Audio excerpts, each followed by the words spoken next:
Hi everyone. Can you guys hear me?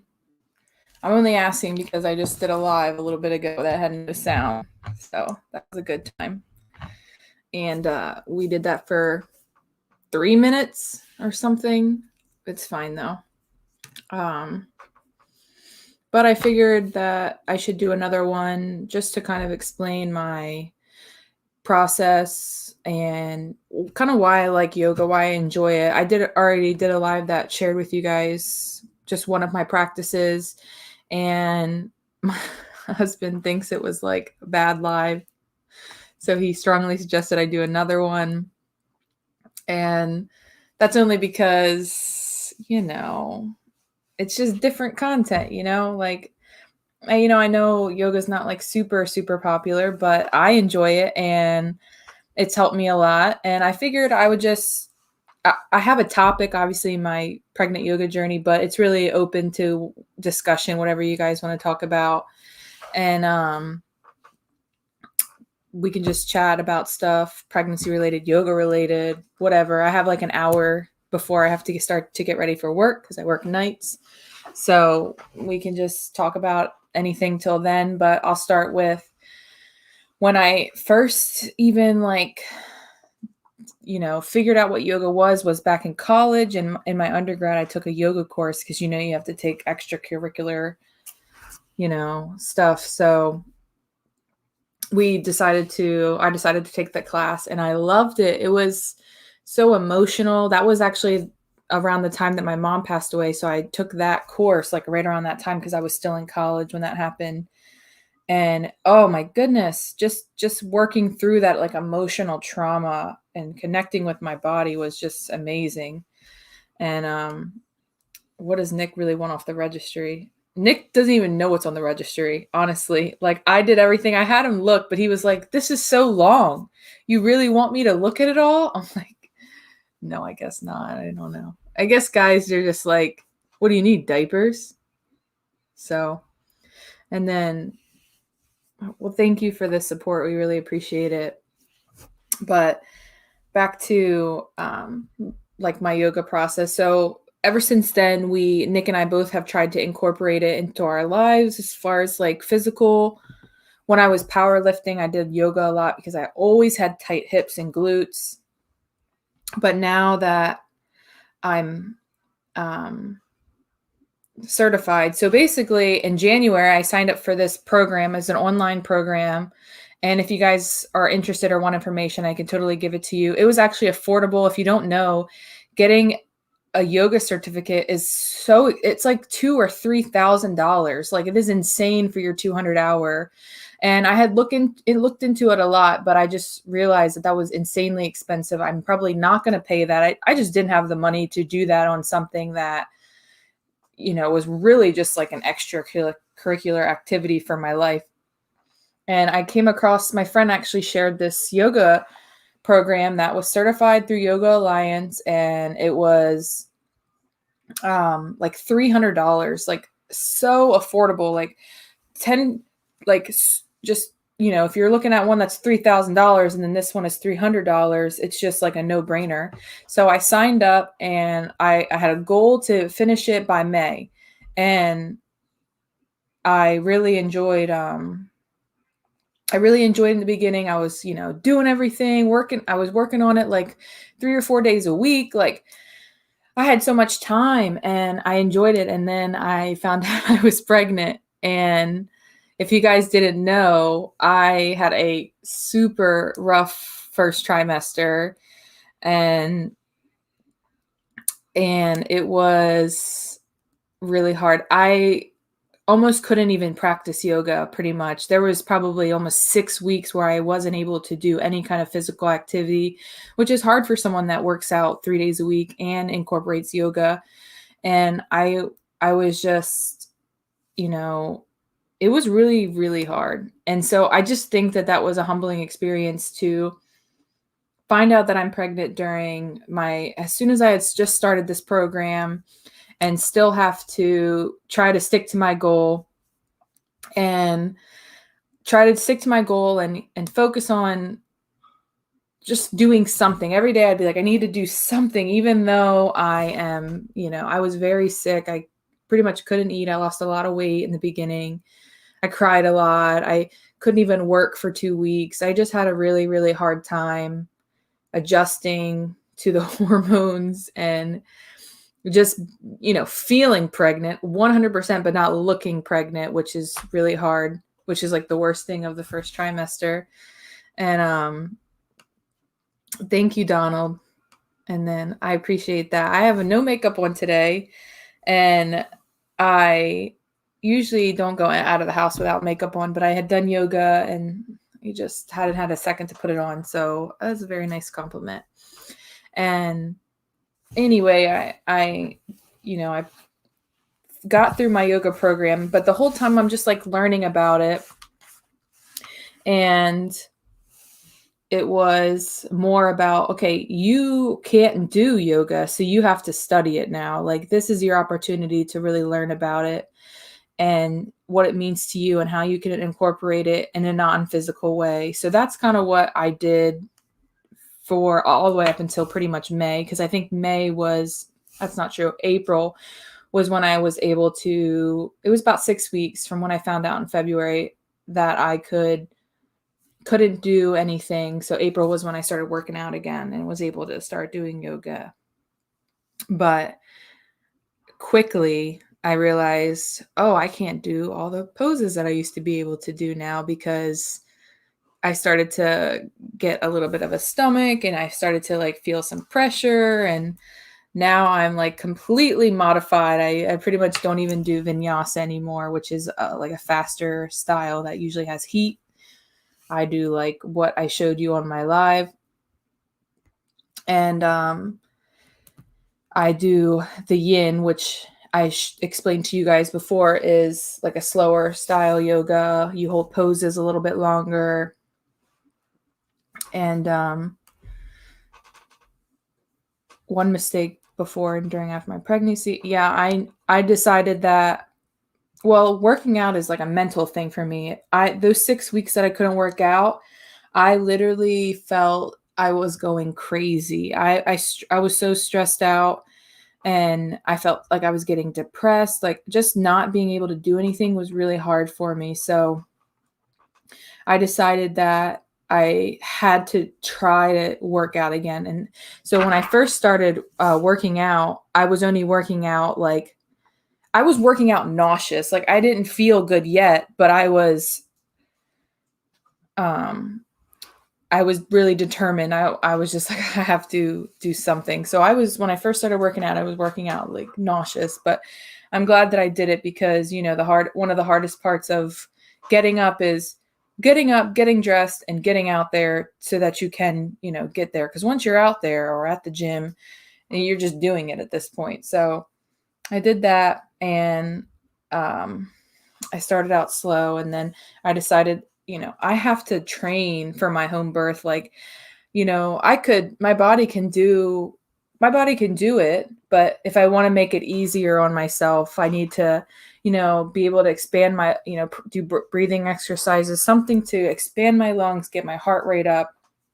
And so if I can't work out, like last week I was really busy, and I'm actually doing this lancing competition with Texas Roadhouse. So I'm outside for like 2 hours twice a week. And so I'm like, that's like a workout in itself for me. I'm lugging around this baby bump. And so I did that, and I've been doing that. So I haven't been able to work out as much, but I like to incorporate the yoga because it still helps with my hips, stretching, like you just commented on here. Doing like certain poses is good, cat and cow, things like that really help prepare the pelvis and just body for birth. But this right here, wait till you have to pee every 5 minutes. You should see me at night. It's like when I try to get comfortable, it's like the baby like moves onto my bladder or something, because I won't even have to go to the bathroom, but I literally have to I just feel like I have to go, and it's like the weirdest thing. So I don't even get mad anymore. You know how frustrating it is when you're trying to go to sleep and you have to just get up every 5 minutes to go to the bathroom. So right now that's only happens at night when I'm trying to get comfortable, but I'm sure that'll be something that will happen more as I grow. And then we included the registry on my description on my channel, and my husband makes my sets up my little live stream things for me, and I think he puts it in the description of the live streams too. So if you guys are interested in checking it out. And yes, I do have a midwife, which I shared about before. She's been doing home births since the 70s. And she really encourages me to stay working out, stay riding my bike, stay doing the yoga, because she knows that that's what's going to help me have a better home birth. And she's really awesome. Her name is Kathy. And Nick and her have a good connection, which he needs to call her now that I'm thinking about it. We have to make that a thing. And so that's been, our experience so far, my experience with yoga and working out. But now I try to get my husband to do it with me because it's good for everyone. And it was super humbling going through the yoga teacher training, being pregnant and struggling with my own things. And, I shared in my live stream that in my previous live stream where my husband and I did a yin styled yoga with our dogs at the very end. So that's kind of like a treat if you stay till the end. Where I met people from like all over, like that's an international program. So there is people from, UK or the Middle East. Like there's literally people all over the world that are taking this program, and we're all in it together. And, they have pages on Facebook that you can join. And so you really get to see how people interpret, the teachings, or, a lot of it is how the body moves and works and having integrity in your poses and things like that. But I found that it was just helpful that we all have different backgrounds, and we're all at different stages of life and different experiences, but we still have this like common practice that connects us to our body. And I think that's just like something that's really special. And a lot of people, aren't really connected with their body. It's just like, my body is my body and my mind is something separate, but it's just, when you connect them, it's really amazing. And I like this. I've been practicing connecting with my baby, and I did a prenatal yoga. I still do like yoga on YouTube. I did a prenatal yoga like last week, and she said, put your hands on your belly, during Shavasana, and connect with your baby. And I never thought about doing that. So I've been incorporating that because it helps build that connection that I obviously already have with my baby, but another connection of kind of looking inward. And, the connection is so much bigger than I'm even aware of. I'm bringing life into the world, and that's just, it's really amazing thing. This would be, I know that there's an my midwife will know if I have to be transferred to the hospital way before I have to be transferred, if that's the case. But I'm hoping that I'm hoping that I can work out and I can be healthy and I can do everything that I need to do to be able to have the home birth that I want, which I'm very excited for. The only thing that could possibly go wrong in my head is that I have to go to the hospital and give birth, because I've already shared with you guys a little bit about my experience of going to a hospital. They just like don't listen to you, and they're very pushy on medicines and what they think you need, a one size fits all approach, really. And I'm not interested in that. And I've done this whole experience with just me, my husband, and my midwife. And I don't want to bring other people into it if I can if I can avoid that, because, they just don't listen. And I'm sure other people can relate about doctors or nurses or, midwives that are just on a schedule and, want to get you in and out. And that's just like not something I'm interested in. So I'm hoping that I can do everything that I need to do to have a healthy pregnancy, which so far so good. She's very pleased with how things are going along, and, you know, and I think that yoga is really helpful because it does help me prep my body for birth, because there are certain poses that I can do. And, staying calm, like, oh my goodness, can you imagine, like, when I'm trying to give birth, like, having those breathing techniques and the ability to stay calm and, do things that, when you're in pain. Like, I do have a high pain tolerance, but I still don't know what it's like to give birth, so I'm not going to act like I know. But I need to get these headphones so I can do that. I have, Nick was talking to him last night, and, I play my music pretty loud, so I feel like he can hear. He can definitely hear now, but just to uh just to, change it up a little bit. This is the truth. Yeah. We've experienced that, and our midwife is affordable, and we can plan, and it's not like hidden charges and last minute fees.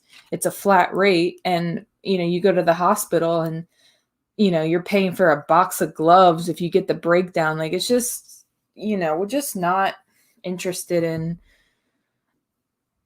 they'll just like the vet took advantage of us in a time of crisis and grief. These hospitals and doctors take advantage of women in labor pains, and husbands that are like, I don't know what to do. And, I think that's where that comes into play. And it's just a shame that that's what happens. But, if I can, like I said, avoid that, that's definitely what we'll do, because, we're not rich. We don't have the money to pay $20,000 to have a baby in the hospital. So that's just been our thoughts about this whole thing. We did a lot of research on it in the beginning, and we want to kind of stick to that. And Nick supports me and totally agrees with me. Yeah, we have 2 doulas that we hired. Since this is my first home birth and his first home birth, we decided that a doula would be best. If you guys don't know what a doula is, they're birthing coaches.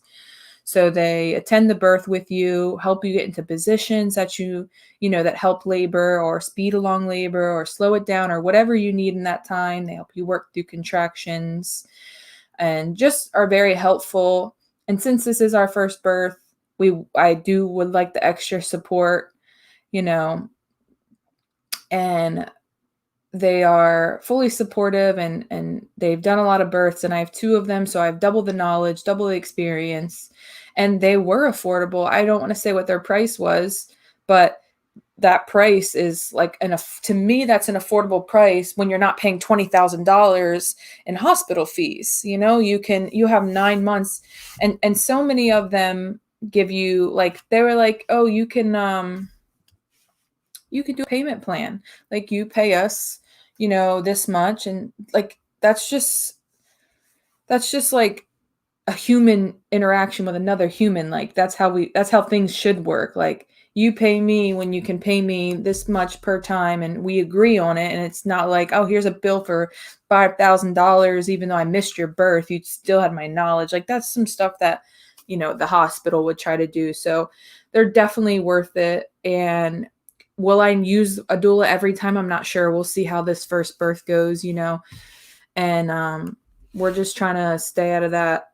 We're trying to stay out of that business, that medicine business, because my human experience should not have a price tag the size of the price tag it has on it. So it's definitely not something, we're interested in. And I actually do have a birthing pool. My Nana bought it for me already, so I already have everything to go with it. And my plan is to give birth in the water, but if it happens where I am not interested at the time, then we'll just go from there. But I'm one of those people that if I don't feel well, anytime I don't feel well, I get in the shower or I get in a bath, like I feel like better in the water or something. I feel good being vulnerable in the water. So I think that a water birth will be something I enjoy, only because that is so far what I've shown to do. But they say that you never know what you're gonna like. So obviously I'm open to whatever. That's why the birthing doulas and the midwife will be here. Thank you for that. Love a good book. So I'll have to add that to my list of books to read. But I think that going to get my yoga certification for my 200-hour teacher training was more of a me search. Like, I don't plan on teaching in a studio. I don't plan on, I posted, a live stream on YouTube, but I just don't think that's really like what people want to see from me. So obviously I'm still going to practice it, but I don't know if that's something that I'll post all the time. But I learned a lot as far as, how it can benefit me more. And I like to share that information. So when I'm putting together a sequence, and I told my family and my sisters and stuff, like, I'll put yoga sequences together. And I always offer Nick to put something together for him, just, because he's sitting in this chair all day, doing live streams and working and doing research. And, that comes, it's a toll on your body. So I offered to do something to help him as well. But I say this about all of my education, like getting my undergrad in psychology, getting a master's in school counseling. I have a certificate in trauma informed care, and I have a certificate in mediation, and I just have all these things. Like, I go and study stuff that will help me understand myself. And one of my favorite books that I've ever read, and I'm sure you guys have heard of it, I've read it multiple times. It's called The Body Keeps the Score by Bessel van der Kolk. I think that's how you say his last name. And it's one of the best books I've ever read. And, he talks about like basically how trauma affects you. And, I have a lot of childhood trauma that I had to work through, and that was something that I completely disconnected from my body. So when I have, my trauma and I'm trying to work through it, I disconnect. So yoga helped me to reconnect to my body. And so going through like my own personal experience, but then having the education, to education behind yoga helps me kind of support it, back it up, be able to help other people, because essentially that's why I did everything, took all these classes, went to college, because I wanted to help.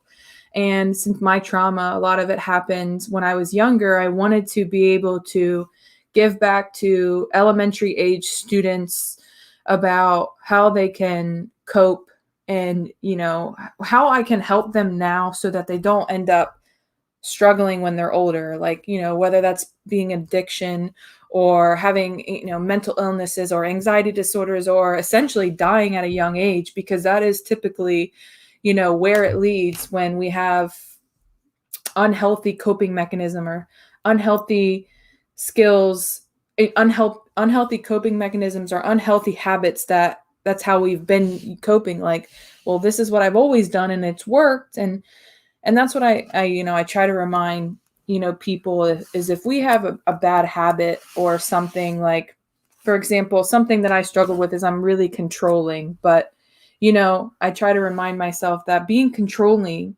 has helped me survive my life up until this point. And while it may not serve me right now in this specific situation, it's not a terrible, trait to have. And I just need to be able to use that skill when it's appropriate. And so, that's where I try to give back in a way. So, me going to get that yoga, I keep saying Yoda and I'm just, Star Wars is on my mind or something.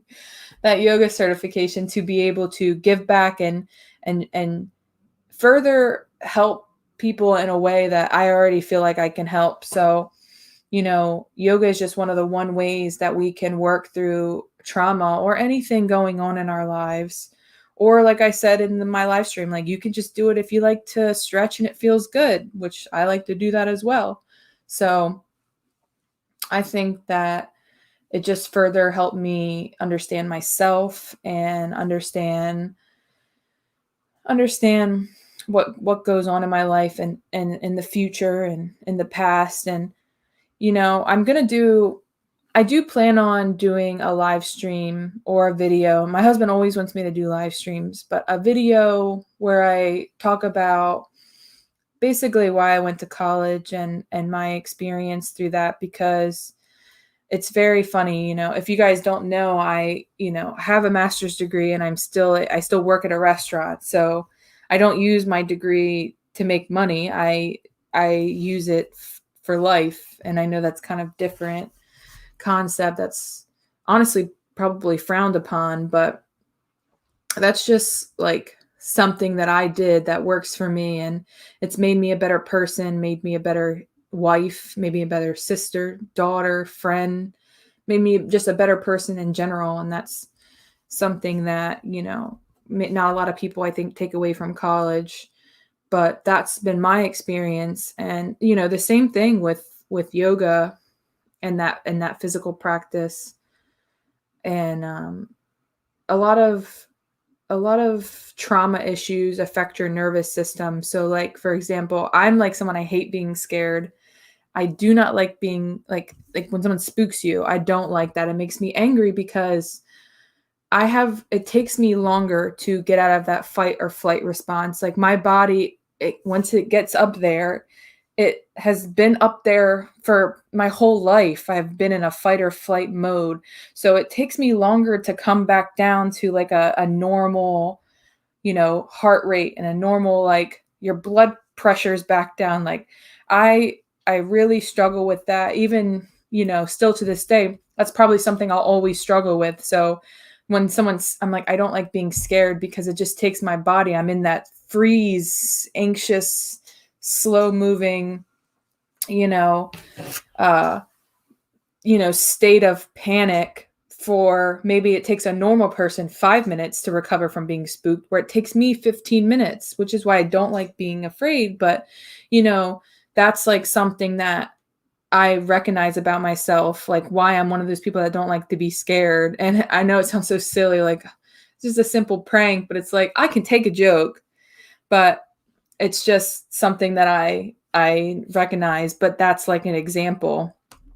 So my undergrad is in psychology and my master's degree is in school counseling, K through 12.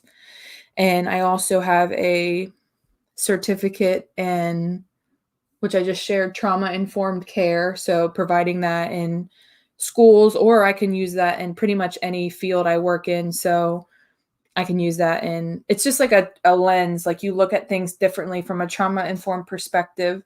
And then also mediation, which is just something I thought would be interesting. So, basically conflict resolution. And that is when I was a school counselor for a little bit. I use that a lot in parent meetings with teachers and students and, different things like that. So, so that's my, there's plenty of things I can use my degree for. Like I said, right now I still, so basically the reason I'm not a school counselor is because like I've shared, I have quite a bit of childhood trauma, and working in the field of school counseling was very traumatizing for me. I struggled a lot with not taking things home, and they call it, like re-traumatizing myself, basically, like reliving these children's experiences, being myself. And is it was very hard for me. And I enjoyed the job and I loved helping. And even though you feel like when you're in that position, because I worked at a Title I school, and then I worked at like a normal school, and I, struggled a lot with the lower income school, because these kids, like, you can't even imagine the kind of lives that they have. And they're just, we're trying to teach them how to do fractions and they haven't even eaten, you know what I mean? So it's just like, I just had a hard time, I guess, not buying into, but like, I'm just like, we need to teach these kids. Like, it was just, as you can see, it like flusters me, because I just feel like it was just really hard to, not come home, like to come home and just go about my day, make dinner and do, because I'm like worrying about all of these children. And they warned us about this. It wasn't like I wasn't prepared. They don't like just send you out into the world like you're going to be fine. Like, no, they tell you it's hard. And I go to therapy. Like, I am someone who is actively, like, my parents put me in counseling when I was very young, and I have stuck with that throughout my life, pretty much on and off. So it's not like I don't take care of myself or address my own issues. And but that was something that I really, struggled with, which is why, like I said, I don't do it now for my own. I was just not happy. My life was really hard, and at some point I was burnt out to the point where I wasn't able to help kids because I couldn't let go. But I finished it, and maybe there is another job out there for me that I can do. It's So let me just reply to some comments. So it's E and then Ellenton. So I hope that was helpful. Yes, Lipo, it is correct the way that you wrote it. So I'll have my husband fix that so that we can do that. And then this comment. So I was very triggered by a lot of stuff. And the way I feel about triggers is, triggers are our responsibility to fix. They're not most of the time, they're not our fault, but they are our responsibility to, acknowledge and take care of. And, but I still struggled with that. So, hey, Caleb, Sunday and Monday are going good so far. So got me out here doing my live streams, making some content.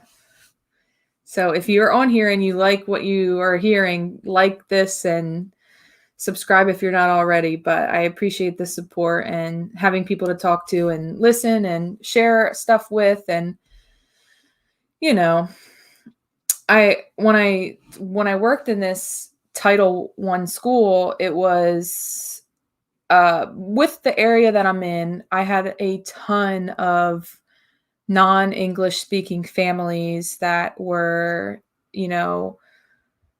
trying to like basically make ends meet here. And a lot of them were unavailable to come, they were taking care of cousins. And it was just, how it's, I want to say, typical families for Hispanic households are like the grandparents, the aunts and stuff live together. So it was a lot of families that were multi-families, and they had multiple kids in the household, and maybe they only had a couple people working. So they were just struggling. And so these kids didn't speak English, or you don't know what kind of life they had before they were in America. And that was like a lot of the population for that school. And it's not these children's fault. Like, they're trying to learn English. They're in a foreign area. They're in 4th grade at this point. Some of them, obviously the younger ones are a little bit easier, but, imagine coming here in 4th grade and you have no idea. Your whole world has changed. You're thrown into this school district. Your parents are working, but barely have enough money to put food on the table. And they're trying to get you to read at a 4th grade level. And you can't even, it's just, you can really, empathize and sympathize for these students that are just trying to, figure life out. And as a school counselor, my job was to be there to support them. But also, it's not like I had 300 kids. I had like 600 kids, 900 kids. So it's one versus the 900. And, when we got a new district, we got a new school board. I can't think of her name for the life of me. She did put some standards saying like, one school counselor per 300 students, which was, I think the ASCA standard, which was, allowed more children to get more help, but it's just, there's not enough counselors to go around, and that's a shame. But,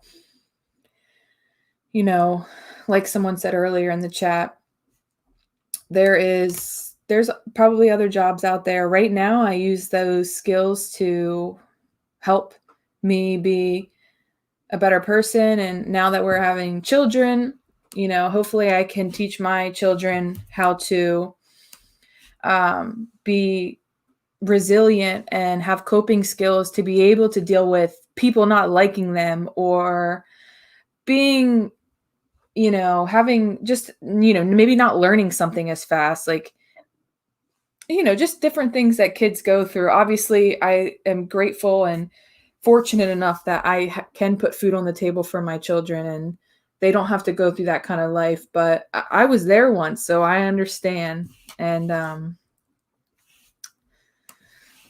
I feel like I'll definitely figure it out. I'm open to ideas too. So I think using yoga, I can use that trauma-informed approach because I can help in a way that maybe some people don't understand, like to connect and work through something like a trigger, or, getting that nervous system back to regulation that maybe isn't as easy for some people. Like it's hard for me, and maybe that other people can relate to that. And, you don't have to have the worst childhood ever. All it could take was one traumatic experience or one thing that happens to you, and you're just out of whack. Like you can't, get it back together. And I am someone that also struggles with PTSD, and yoga has been one of the only things that's helped me actually regulate that. And it's crazy because I always thought that it was something like, this is the thought for, post-traumatic stress disorder, that it's for people that went to war. That's the only time that you can have it. But how many times, it's obviously been, people have been diagnosed with it all over now for so many different things. But, if you relive that situation over and over again, and you feel when that situation was happening, and you're back there in that place again, that's what that is. You're reliving that situation with the same emotions and pains and fears, and your body is reacting as if it is in that situation. And how you can react and come back down. Like, now we know that you can get PTSD from anything. So when I was diagnosed with that, it was really hard for me to agree to it and be like, is that what it is? I was just young. And then I realized, like, that is definitely, when I accepted it, then I was able to work through it, is basically what I'm saying. So that was something that no longer, obviously it does still affect me sometimes, but not nearly as much. And I think it was probably the worst when I moved to Florida 3 years ago, when I was completely alone, like just me and my husband, like we were just away, and your body and your mind just kind of let go. There is no threats, which you don't realize you have so many threats around you until you're away from them. So, here I am, with this experience, and I would love to share. And yoga has helped me then, and now it's helping me in my pregnancy journey. Like, can you just can you just appreciate how like versatile this is, whether it's physical or emotional? Like that is an example of when it helps me emotionally, like getting my nervous system to understand that I am no longer in harm. I can relax. I can take a deep breath. I can do this pose, or I can do this. I can do something that is vulnerable. Like if you know what a happy baby pose is, it's where you grab your feet and you're on your back. And if you can picture that, that is such a vulnerable pose that someone with like severe sexual trauma history, like they can't, or sexual trauma abuse, they can't do that pose. Like even alone, it is such a, you know, it is such a vulnerable pose, but you work towards it. Like you use the other poses and the trust in your body and the trust in yourself to get to a pose like that. So, that wasn't something I struggled with particularly in poses, but there were certain poses that, I'd get hung up on, or I find myself holding my breath because you're just like worried about other things, or your mind is thinking about something else. So, that is an example of how this journey in yoga has helped me get to the point that I'm at now. And like I have already like I've already shared, I'm using it now to, prep my body for birth and to practice breathing techniques and expand my lungs and, pain, a lot of pain. And I try not to take any medicine. So something I struggle with is headaches. I'll get like tension headaches, and they're enough to make me nauseous. They are so painful. And, if I wasn't pregnant, I'd just take a little Tylenol or an ibuprofen, and I could carry on my day. But now that's not an option really. So I am in pain, and I am just like struggling to get through it. And something I always say to myself is, my pain cannot be greater than me because it is me. And so that's a mantra that I say over and over again to help me like kind of breathe through it. And, I always do yoga first to try to relieve some of that tension. And that's been helpful, and I'll have to check this out. So when I was a school counselor, I did do mindfulness practice because, like I said, it's very helpful for helping students with like nervous system issues. Like you see today, kids are so fidgety, so anxious. So like they're used to that go, go, go, go, go. So slowing it down helps them process things. So, something that, like changing a schedule, like say some students struggle with, maybe their teacher, something happened, like we would dedicate like a whole month to it. So we'll practice it all month, and then the kids can use that tool. Like as a school counselor, I can refer back to it throughout the year. So remember our mindfulness techniques that we practice, like the student comes to the office because, they got in a fight. And so where do you think the student's at right now? Their mind's racing, their hearts, their heart rate's up, their heart beats up. They're just like they just got done being in a fight. They're probably in trouble. They're thinking about, being in trouble with the school, how to call their mom, like, things like that. So it's like, okay, let's practice taking a couple of deep breaths. We'll start there. And think about when they're, that's a 6-year-old or an 8-year-old. Think about when they're 13, and, we don't teach them how to mindfully or work through that anger or that, that pulse of like frustration that they probably feel after that fight or something like that. We teach them to work through it now. So when they're 13, instead of punching walls, we can go back to, let me just take a couple deep breaths.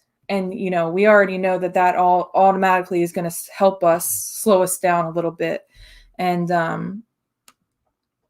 I think the mindfulness is very important in this technological era of time as well, just because the constant need to be stimulated instead of turning in is really important. And we actually practiced, we did a lot of things like I said, we did like mindfulness one time. We did responding to anger. Like these are the tools that you have to teach people how to deal with. Like you're not just born with the skill to deal with anger. Like you have to be taught how to deal with anger. Like how do I bring myself down from being angry? Like, okay, punching a wall is definitely an option. It's usually not appropriate. It can cause damage to your things, to people, can get you in trouble. So, you know, I think that like we want to teach them healthy ways to get around it. And no, breathing doesn't work for everyone. So what's another thing? But that's just, the kind of stuff that you want your school counselor to teach your students in school, if that's like an option. So that was what I did in my non-Title I school, but there was no time for that in your Title I school because you're just putting fires out all day. You are, trying to get kids to, it's just like, it's so urgent. Like, something I something I had a realization with is, um, here we go.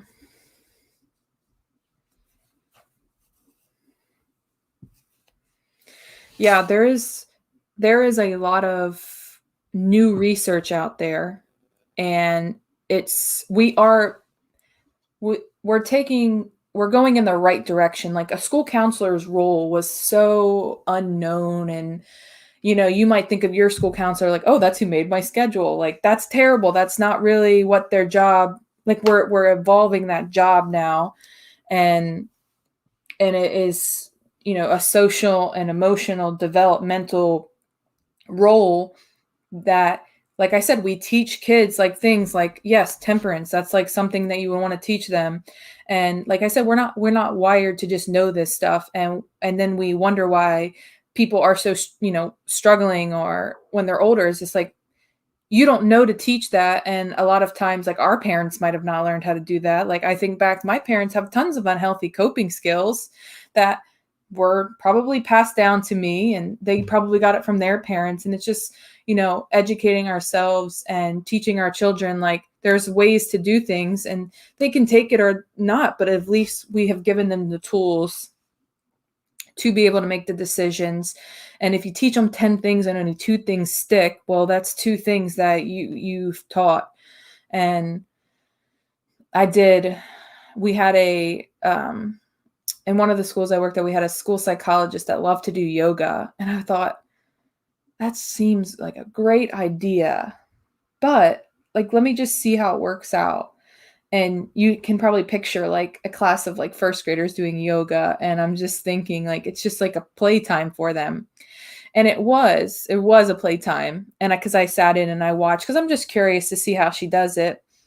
And, say it's all fun and games, but, it's all fun and games. But if they just take like, if 2 minutes out of their day is spent listening to their breath. Like say, the yoga practice was 30 minutes, and only 2 minutes of it they paid attention.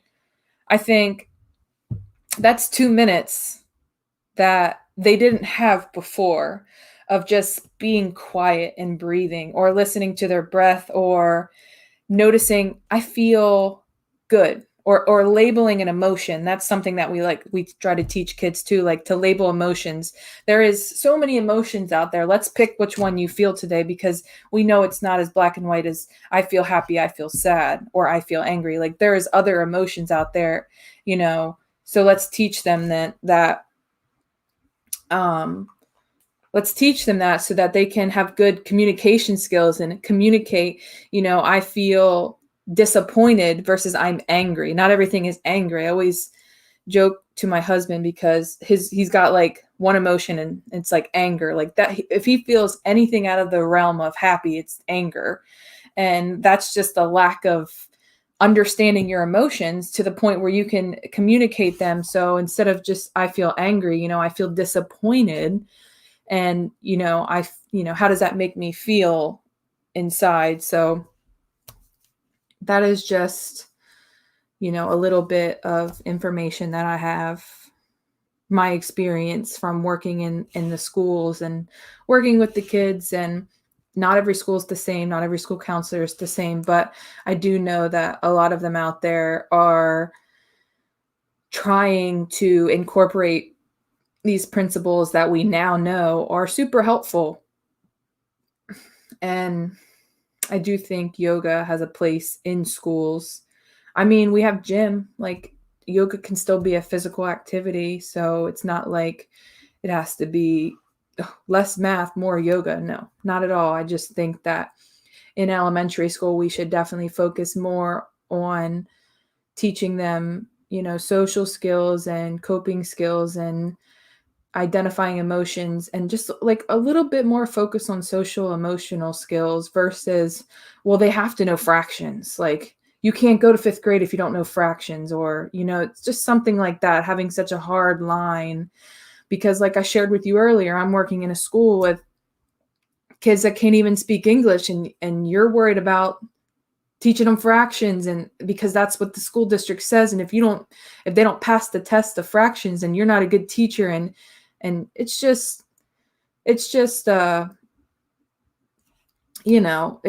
of course, we know that system is flawed. It's one of the many flawed systems in America, but we do the best we can to work through it, and with the support. And it's never too late as an adult, like me being a parent. Like, Nick and I, we talk about it all the time. We're so grateful that we waited a little bit longer to have kids. I'm 26 and he's 29. So, we're not like old and we're not like super young, but we waited longer than our parents to have children. And I'm grateful that we did, because now we can make more informed decisions and be able to change things that we want to change, and do things differently. So, had I had a child, 4 years ago where I was still in school, I maybe not have the knowledge that I do now of working in a school and seeing like the true needs of a child and an elementary age child. Like, I might have been trying to get getting school books from Amazon, trying to get my kid to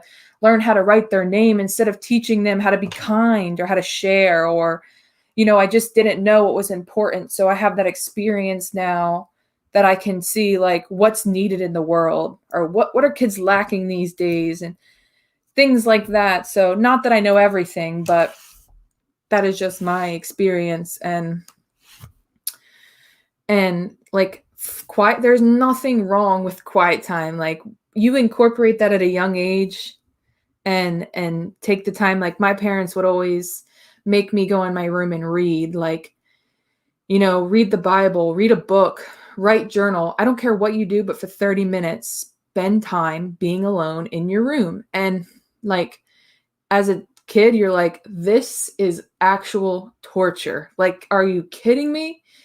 And now now I can appreciate it, because now I'm someone who reads. I enjoy reading, and I'm someone that journals. That's actually how I picked up journaling at such a young age, because I didn't feel like reading. It was summer. I'm trying to do something fun. So I started drawing. Like, I would draw little pictures in my book that were probably how I felt. And then it ended up being, words. And that's how I came about to be a journaler. But,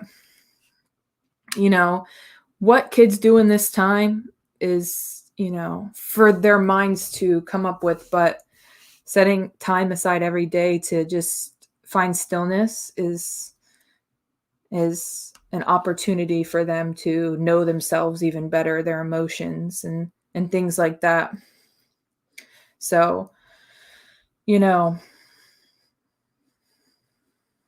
that's just, one of the many reasons. It all kind of goes back to why I decided to get that yoga 200-hour, just because it furthers my knowledge, and I want to be the best version of myself always. So whether that's being the best version of myself as a mom or a friend or a wife, that is something that I saw and realize has helped me tremendously and will continue to help me in my life. And I tried to keep this on topic a little bit, but I guess I didn't realize how much my experience in school has led to this decision. And I just really appreciate it. And I agree. I'm really grateful that I live in Florida. So, can you guys hear me? That would be really a shame. I mean, people are responding, so I'm assuming you guys can hear me. I know I did a live stream earlier where the first 3 minutes are silence. I have no idea why, but my husband's going to fix it for me. So, let's see.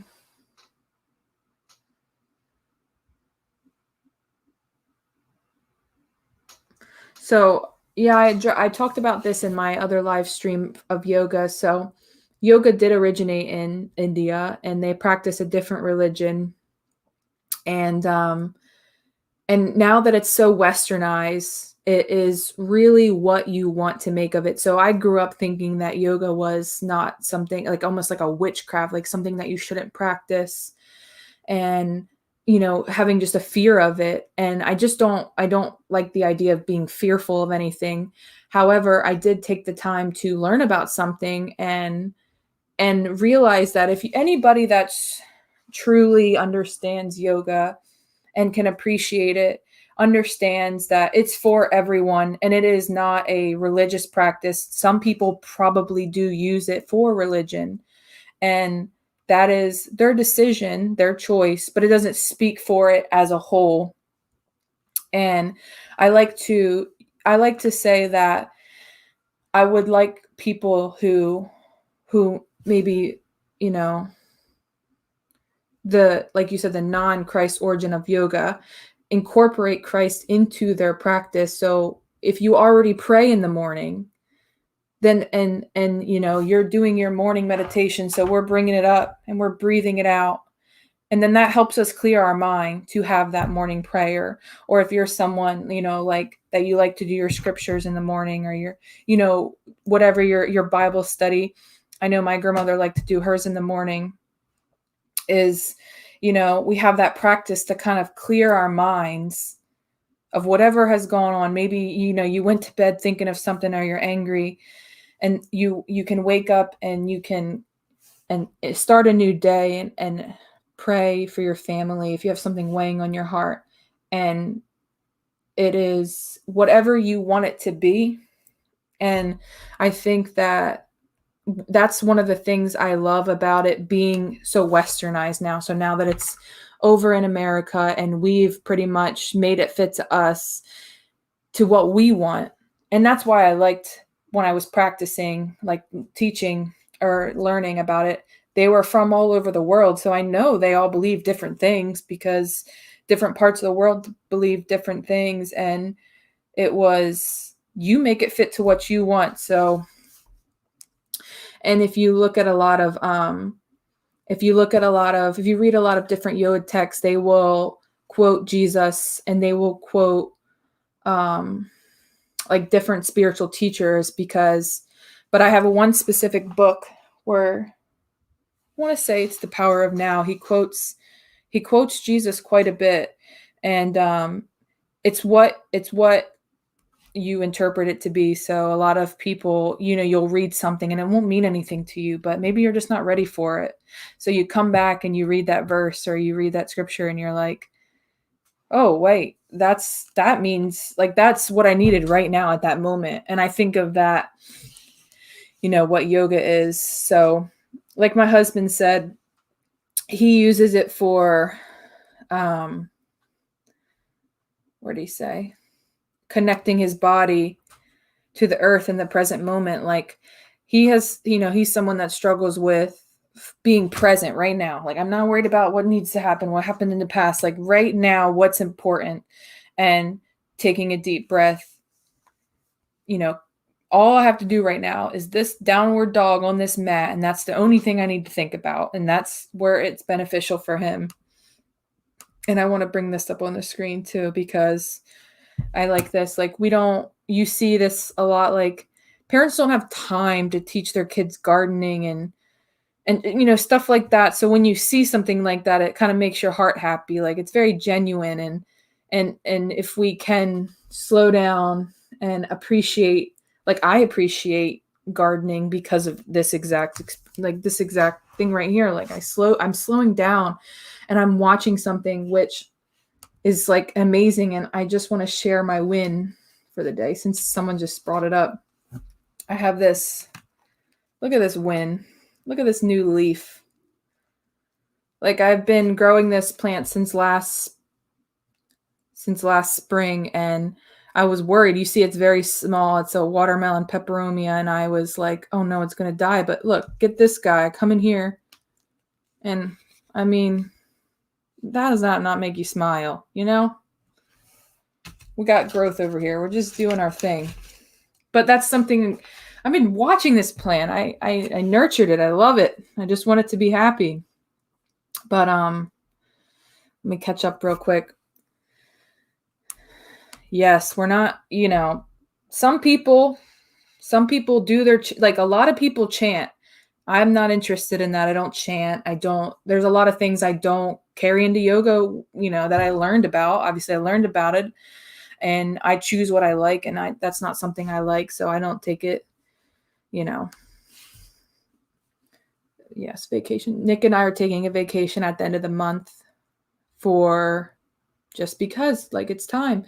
And I absolutely agree that it's kind of like self-care. Like, you deserve to take time off, and you might not have the money to go away and go to freaking the Key West, but you can take one day or a Friday off, so you have an extra long weekend to do nothing, call it a staycation, where you just stay home and maybe you garden or you just like scrub your house. Like, for me, cleaning my house is like therapeutic. Like, if I'm going through something, I'm going to scrub my house first. I'm going to do that first, and then I'm going to deal with whatever I'm going through. So that's just my experience.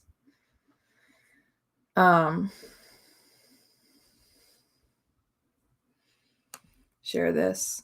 I love Eckhart Tolle as well. He's been someone that's been super helpful in my journey of discovering myself and unpatching my trauma and things like that. But sorry, there we go. If you like the content, share me, like me, subscribe, something to show me that you like what I say, and things like that, because I don't know, I'm just being me. And Nick always tries to tell me to do things differently, like change your shirt or act this way, and I'm like, oh, I'm getting stressed out, like because he's so used to doing, he's got a huge channel and he knows what people like, and he's always like trying to coach me, and I'm just, I want to be authentic. I am myself, so I'm being me, and that's why I'm sharing this information. Like, if you don't care about my pregnant yoga journey, then you don't watch it. It's whatever. But if you're interested and it's similar and you can relate, or you just like listening to other people's stories like I do, then you might find that super interesting. And I'm not trying to roast you, honey, but I do have my baby registry. See, he's like coaching me even on my live. And I do have my registry on there. And you don't have to send me anything. That's not like why I put it on there. Obviously, my family is very supportive. My baby is very much cared for and loved, but a lot of people really love spoiling babies. People have already sent us stuff, and the gifts are so sweet. And now that the nursery's done, it's time to fill it. So I did post it. And it's probably in the description of this, and it's also in let me go exit out of this. And it's also in my channel. Like, I put the link in there, so you can just click the link. I registered through Baby List, which is really cool. site that you can like connect all the stuff together. So this is me just being me. And he is no. So I like this high bush blueberries. I definitely want to do vegetables. I'm afraid to do fruit and vegetables right now just because I think I have too many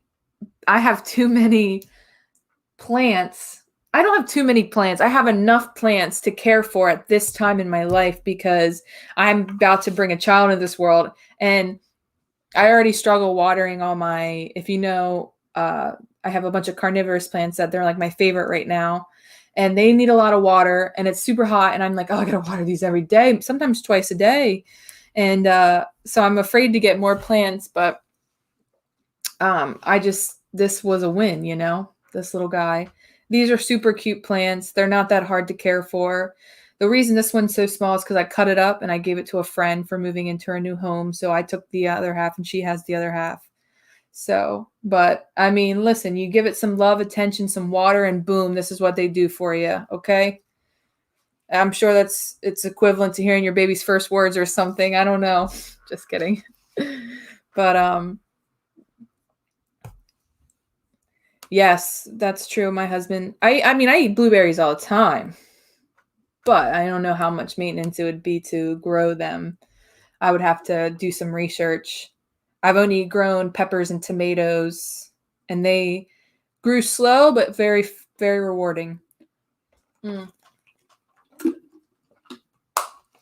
I have a lot of, something I like to do is propagate plants. And I think I have one on Nick's desk already. It's a spider plant propagating.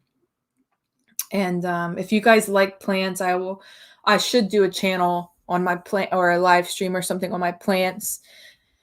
But it's hard because they're all over the house. So do I gather them all together, or do we have to, I don't know. I have to think about that. Okay, you're really grabbing my attention. I might have to look into it now because that would be fun. And I could teach my little boy how to garden. No, that would be so fun. Okay. I'll have to look into it, and someone else is backing you up, so I definitely need to do that. Okay. And then I find it's easy to grow stuff in Florida. The only thing is like you can't, obviously different areas have different levels. Like they tell you, like I think I'm in a zone 10 for as far as planting things. So I have to get everything that has like full sun, and I have irrigation in my front and backyard. So I'm lucky. So I don't have to water plants, but my plants need a lot of water, like all the time. And right now I'm in a south facing window. So this is like my plant room and / my office. But it's not that hard. But what I was going to say is I really want to grow like peonies, like something like that I can't grow in Florida. And it's that's the only thing that sucks. I could go back to Delaware and I see like so many pretty flowers that people are growing.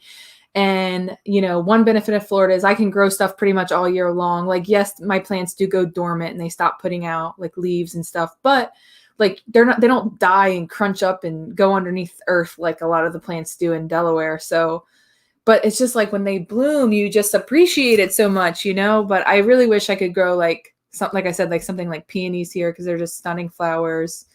But I would just have to do like so much more. It would be like a lot more work.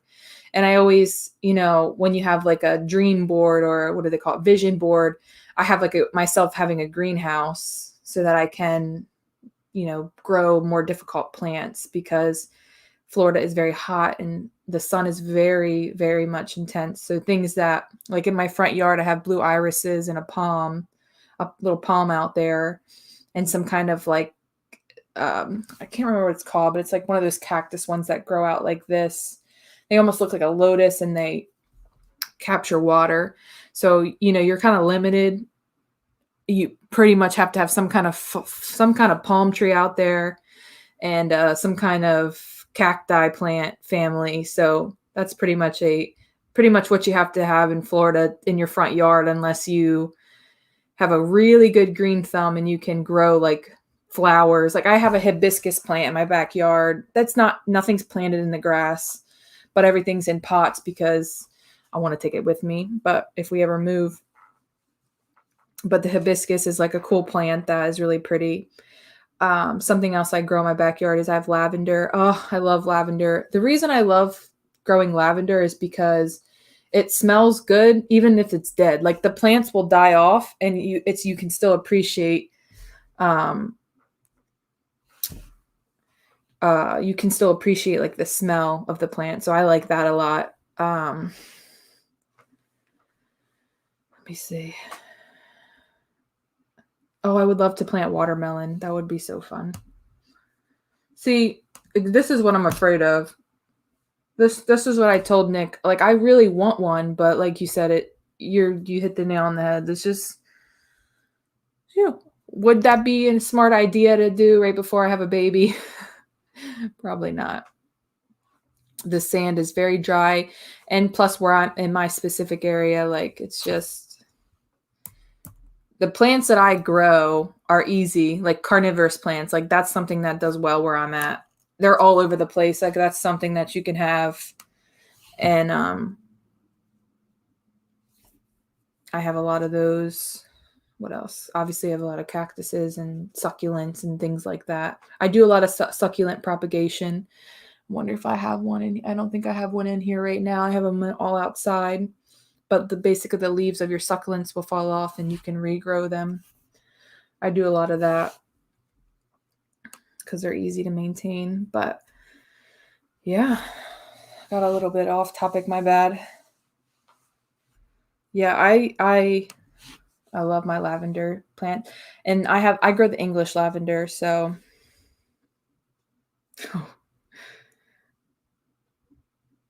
here we go. Also, I actually grew morning glories last year. So morning glories is something that my grandmother always would plant growing up, and you'd be so excited. I'd help her plant it, and you watch them grow, and after 2 weeks they start to sprout, and then they just get bigger and they climb and they grow, and then you got to wait for the bloom. So it's all greenery until the very end. Like you plant it in May and you don't get blooms until like August, sometimes September. And it was like all summer, you're just like waiting for it to grow. And so I decided to do that, last year. And it attracted so many like caterpillars and ladybugs. And it was like the most stressful thing. I think I just planted too much. I planted like 2 packs of seeds because I was like, oh, they say like plant a lot because you don't know if they're gonna grow. And so I planted so many, and I have pictures. I had Nick take pictures of me. Like I'm pruning them all the time because, they die and you want it to look good, but I just had so many. So I'm pruning them all the time because I have terrible soil and I didn't like prep my soil because I was uneducated at the time. I just had to water them all the time. And then like one leaf would be yellow and I'm like, why are you yellow? What is wrong with you? You have too much water, not enough water. And just the pruning alone. And then once they took off and they started climbing, I didn't have adequate, like I had the twine, but I didn't have adequate space for them to grow. And so I have like lights around my lanai. And so they just started grabbing onto the lights and they're growing. And I was like, oh, that's not that bad. Like my lights can handle it. But then if you've ever had morning glories, you know that the stronger it gets, the vine gets thicker as it goes up. And then they'll grow together. So it might look cute with your little one vine, but then 5 more vines grow, and now it's like a twine of vines, and you're just like like the morning glories ruled my life. Like they took over. They took advantage of me, and I kept them for as long as possible. Finally, my husband was like, "They're not going to bloom. They're not going to bloom," and I'm like, "I am not getting rid of this plant because I literally have worked so hard on it. I've spent this whole summer watering it and pruning it and spraying it with neem oil and doing everything to care for these plants. yeah, I'm gonna wait. And I don't think I got blooms until like September almost. And I enjoyed the blooms for like a month, and then I was like, I'm done. Like, it had, at this point, it had gone all the way around my lanai. I had nowhere else for it to go. It was just getting so heavy. I just didn't have adequate space for it. And so I had to we cut them down. I tore them all out. And but it was definitely an experience. And now I know, it's like you live and you learn, one of those, growing experiences. Like, I still love them. I think, they're awesome and I would love to do it again, but now I know what to expect. Like, you don't realize how much work your grandparents put into them when, you're 8 and you're just helping her plant the seeds. And when you come visit her, you're like, oh, we got a bloom. You don't see much work, her and your grandfather putting into it, like, to keep them from running rampant through the house. But that was a fun experience.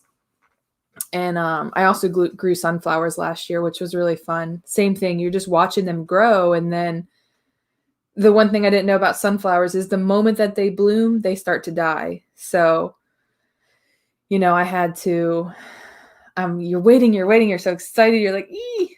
And then they bloom and you just know the ending is near. Like, that's pretty much it. Get all the pictures you can now. But what was fun is that they all grew around the same time, and I had them all in pots so I can move them around. And it was really fun. It's fun to do, like someone said earlier, like, gardening is just such a fun experience. You're just connected with yourself. You're connected with the earth, and, it's just amazing. And if you're like, I had just moved to this area, so I'm moving from a place that has all 4 seasons to down here. And now I can kind of experience, what can I grow here that's different from Delaware. So that was fun. And, I hope that, hold on, I want to comment to this person. This is so exciting. I would love to hear from you. And as I get further along, I want to share more about this because I'm really excited about this. I know you guys could talk about it all the time. And I would love to hear other people's experience. I love watching home births on YouTube. And, there's something about grandmothers and morning glories. Like, I think that, that's where I learned my love for gardening, from my grandmother. And I definitely hope to bring my son into it. Like, Nick doesn't really appreciate it, but that doesn't mean that my son won't. So hopefully, if I can share the love of, planting things and watching them grow, just like that experience, then, he'll enjoy that too. And, you got to get neem oil. That's like the most like non-toxic stuff that I use. And the only thing that I had is I had a lot of bugs like attracted to them, obviously, but mine didn't get eaten. So I don't know. And, last year I had a big fire ant problem. We've gotten it under control now, but I had a mini dwarf, that's the same thing. I had a dwarf banana plant, and it was little. They said it would produce bananas, but it would take a couple years and has to have the right soil. And the ants got up into the pot, and I'm like, why is my plant dying? And they literally sucked the fire ants sucked the life out of my plant. I opened up the pot, and it was just an infestation of fire ants. And this had happened over a couple months. I just didn't know. I'm like, why is my plant dying? I fertilized you. I gave you everything you wanted. You got water, you got sun, you got shade, you got it all. And literally, I was just in shock. Like, no one prepares you when you move to Florida how much fire ants are going to have how much they're going to terrorize your life. So if you're reading this and you want to move to Florida, just know that fire ants are an issue, and they can seriously do some damage. They literally sucked the life out of my banana tree. And I also had an oak, some kind of tree in my backyard that was planted when we moved there. And they created this is before, like I said, this is before we realized how much of a problem it was. We're just like, oh, a little anthill, leave it alone. No, this is an ant colony that grew around the tree, sucked the life out of it, to the point that my sister came over a a couple months ago and just kicked the tree down, like just took her leg and kicked it down, and now the tree's just laying on the ground. So that's just an issue. Like, so now I can like prepare for it, because I'm like, I'll be damned if I lose any more of these plants, these fire ants. So I'll have to check it out. Yes. Mm-hmm. Also, you know, the bigger the fire ant, the bigger the bite. So I had, right before my wedding day, I was doing yoga. Not right before, but like 2 days before my wedding day, I'm doing yoga out in my lanai. And I guess I got bit by a big guy, because the size of this bite, like, was like this big on my big toe. And I wore boots. I wore boots to my wedding, so it wasn't an issue. But oh my goodness, my whole middle toe, it's not the big toe, the middle toe, was so swelled up and so itchy. I was like, what a bite, what a thing. Like, you know, they just pester your lives. Like, really, you had to bite me right before my wedding day? Come on, cut me some slack.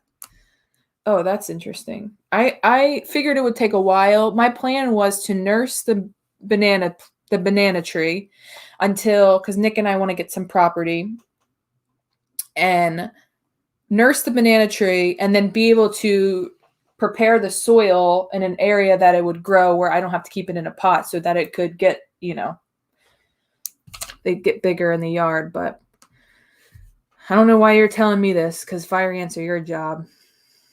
But we got an issue right now that I need you to take care of. So, but that's my story on fire ants and my plants, and also my pregnancy yoga journal. And I'm excited to share with you guys. I think my next live stream, I will talk about my schooling and like my education and why I do what I do now. So if you liked talking about that here, you'll probably enjoy that live stream, maybe Thursday. So, you know, if you find this relatable, like, share with someone that might enjoy this video.